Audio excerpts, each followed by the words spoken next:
आज पुण्यात येऊन मी आमच्या खात्यामार्फत जे हॉस्टेल चालवले जातात त्याची एक व्हिजिट केली.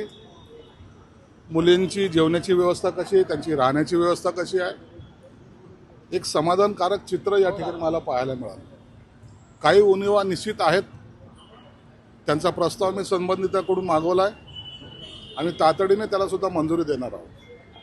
दुसरा महत्त्वाचा विषय असा होता की सामाजिक न्याय विभागाचा आढावा बैठक मला घ्यायची होती. या खात्यामार्फत या ठिकाणी आयुक्तालय असल्यामुळे ते काय काम करतात, त्यांच्याकडे काय पेंडन्सी आहे तेही मला पाहायचं होतं. आणि सर्वात महत्त्वाचा, 1 तारखेला जे काही भीमा कोरेगावच्या संदर्भात तिथं लाखो लोक येणार आहेत, त्याला आमच्या खात्यातर्फे जवळपास 14,33,00,000 रुपये आम्ही दिलेले आहेत त्या ठिकाणच्या सुधारण्यासाठी. मग त्यात काय सुधारणा केल्यात किंवा काय त्यांचे प्रोग्रेस काय, हा सुद्धा त्याचा आढावा बैठक आता कलेक्टर साहेबांबरोबर घेतोय. मला वाटतं 1 तारखेला जो काही कार्यक्रम होणार आहे भीमा कोरेगावचा, एक शांततेने आणि चांगल्या उत्साहात पार पाडावा अशी आमच्या सर्वांची इच्छा आहे. म्हणून प्रशासनाने सुद्धा त्यांची पूर्ण तयारी केलेली आहे.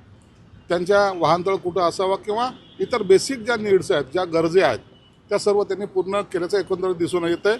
आता बैठकीच्या नंतर पुन्हा एकदा 4-4:30ला मी त्या स्तंभाला जाऊन भेट देणार आहे आणि मग तेथे काय कमी आहे किंवा काय केलं पाहिजे या संदर्भात सुद्धा सूचना देणार आहे.